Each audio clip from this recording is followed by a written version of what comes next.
Assalamualaikum warahmatullahi wabarakatuh. Halo anak-anakku yang soleh dan soleha, apa kabar? Semoga kita selalu dalam lindungan Allah Subhanahu wa Ta'ala ya. Amin. Oke, sebelum kita belajar hari ini, alangkah baiknya kita mengucapkan basmalah. Bismillahirrahmanirrahim. Nah, anak-anakku, sebelum kita belajar, dipersiapkan ya buku dan alat tulisnya. Hari ini kita akan belajar tematik 3B, subtema 4, pembelajaran subtema 4 dan 5. Perhatikan ya penjelasan dari Ustazah. Oke, coba perhatikan gambar berikut. Nah, di sini ada gambar yaitu cara memandikan hewan peliharaan. Nah, di sini ada pertanyaannya. Hewan apa yang terdapat dalam gambar? Yaitu hewan apa? Kucing. Nah, benda apa saja yang terdapat dalam gambar? Apa ayo? Ada air, sampo, dan sisir. Lalu ada apa lagi? Yaitu pengering rambut atau hair dryer. Nah, kegiatan apa saja yang ditunjukkan pada gambar? Yaitu apa? Kegiatannya yaitu memandikan kucing, yaitu menyiram, lalu menyampokkan bulunya, mensisirkan bulunya, dibilas, dihanduk, lalu dikeringkan. Itu ya nak. Oke, jika kalian sudah menyebutkan satu persatu gambar tersebut, nah kalian bisa membuat cerita dari gambar tersebut ya nak. Oke, kita lanjut ya. Merawat kucing dengan baik, ia selalu menjaga kebersihan dan kesehatan kucingnya. Sebulan sekali Nina ditemani ayah membawa kelincinya ke dokter hewan untuk diperiksa dan diberi vitamin. Dokter hewan bertugas merawat dan mengobati hewan yang sakit. Selain dokter hewan, ada banyak profesi yang dapat kita temukan di kehidupan sehari-hari. Contohnya seperti apa? Yaitu ada guru, pedagang, dan juga petani. Nah, itu adalah macam-macam profesi. Nah, seperti misalkan petani bekerja menanam berbagai tanaman, lalu pedagang bekerja menjual barang-barang yang kita butuhkan. Nah, adapun guru yaitu bekerja mengajari ilmu pengetahuan kepada siswa. Nah, semua pekerjaan sama pentingnya bagi kita. Kita harus menghargai pekerjaan orang-orang di sekitar kita. Karena jasa petani kita dapat menikmati nasi dan sayuran untuk makan sehari-hari. Begitupun juga pedagang membantu kita memperoleh barang yang kita butuhkan. Dan guru membantu apa? Membantu kita memahami pelajaran dengan baik. Jika salah satu pekerjaan tidak ada, kita akan merasa kesulitan. Oke, jadi kita harus menghargai pekerjaan atau profesi orang-orang di sekitar kita. Oke, coba perhatikan. Nah, kucing senang bermain kejar-kejaran. Ayo melakukan permainan kucing dan tikus. Nah, permainan kucing dan tikus dapat melatih ketangkasan dan kelincahan tubuh. Berikut cara melakukan permainan kucing dan tikus. Kalian bisa baca di halaman 110 ya. Yaitu ada buatlah lingkaran besar. Terus pilihlah 2 anak untuk menjadi kucing dan tikus. Terus yang ketiga, anak yang berperan menjadi kucing berada di luar lingkaran. Nah, menjadi tikus berdiri di dalam. Lalu kucing bertugas untuk mengejar tikus. Nah, tugas teman-teman yang membentuk lingkaran adalah melindungi tikus agar tidak tertangkap oleh kucing. Nah, jika tikus tertangkap oleh kucing, maka permainan selesai dan dapat dilanjutkan dengan permainan lainnya. Oke, paham ya? Oke, anak-anakku sekalian, di sini ada ayo berlatih. Nah, di sini Ustazah ingin kita mengerjakannya bersama-sama ya. Yaitu buatlah cerita yang terdiri dari 1 paragraf sesuai dengan gambar berikut.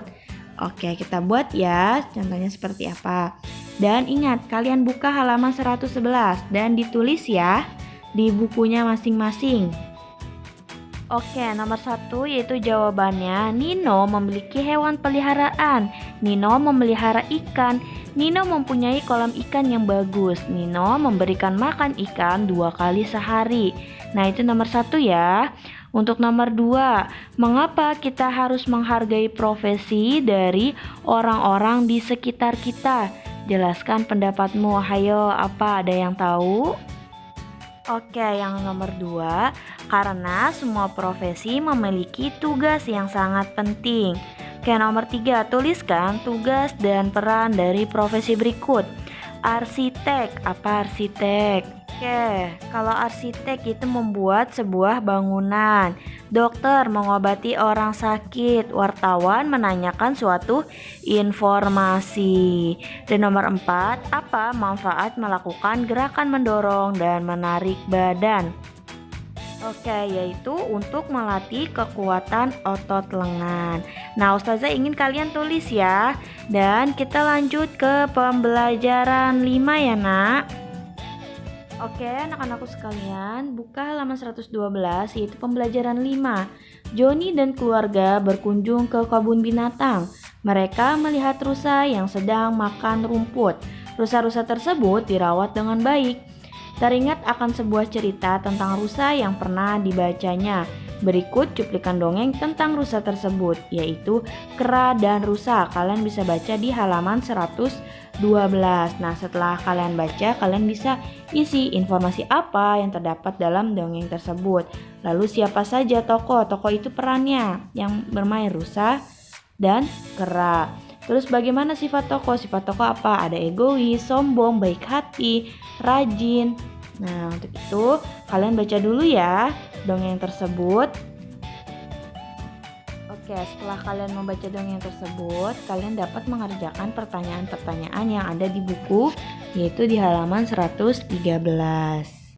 Oke, kita lanjut ya. Di kebun binatang, Joni makan bersama keluarganya. Joni memotong apel menjadi 2 bagian yang sama besar. Joni kemudian makan 1 bagian. Ibu memotong apel miliknya menjadi 4 bagian sama besar.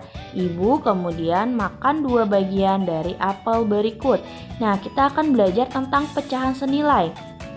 Oke, kita bisa mengisinya di sini. Bagian apel yang dimakan Joni dapat ditulis dalam bentuk pecahan, yaitu 1/2.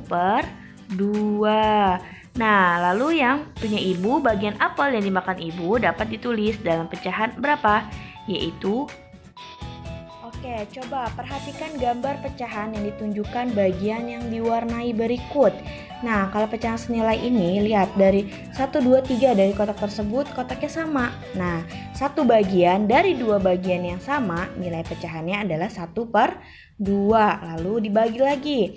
2 bagian dari 4 bagian yang sama, nilai pecahannya 2/4. Lalu dibagi lagi 4 bagian dari 8 bagian yang sama. Nah, nilai pecahannya yang diwarnai itu ada 4. Berarti 4/8. 8 itu nilai keseluruhannya. Nah, perhatikan bahwa bagian pecahan yang diarsir besarnya sama. Perhatikan diarsir. Sama kan sejajar? Nah, pecahan yang bernilainya sama disebut pecahan senilai. Pecahan 1/2, 2/4, dan 4/8 merupakan pecahan yang senilai. Oke, kita lanjut ya. Ada banyak petugas yang bekerja di kebun binatang. Ada petugas kebersihan yang bertugas menjaga kebersihan lingkungan kebun binatang. Ada penjaga satwa yang bertugas merawat hewan-hewan yang ada di sana. Ada pula petugas memelihara tumbuhan yang bertugas merawat tanaman yang ada di kebun binatang. Oke, semua petugas berperan penting dalam merawat wilayah kebun raya. Salah satu petugas tidak ada, petugas lain akan merasa kerepotan. Oke, seperti contoh misalkan tugas di sekolah, misalkan kita ada pembagian regu piket. Nah, di dalam regu piket itu ada 5 orang. Nah, jika 2 orang itu tidak masuk, maka yang 3 orang itu merasa kerepotan. Nah, ada yang jadinya kerjanya double. Jadi dia mengepel, terus membersihkan meja juga. Nah, itu jadi double pekerjaannya. Jadi melakukan pekerjaan dengan tugasnya masing-masing akan pekerjaan menjadi lebih ringan. Oke, untuk itu anak-anakku, sekian penjelasan dari Ustazah. Ustazah akan memberikan soal ayo berlatih halaman 116 dan 117, nomor 1 sampai 4. Jika ada yang tidak dimengerti, kalian bisa WA Ustazah Lina ya. Untuk itu, sekian penjelasan dari Ustazah. Kurang lebihnya mohon maaf. Wabillahi taufiq wal hidayah. Wassalamualaikum warahmatullahi wabarakatuh.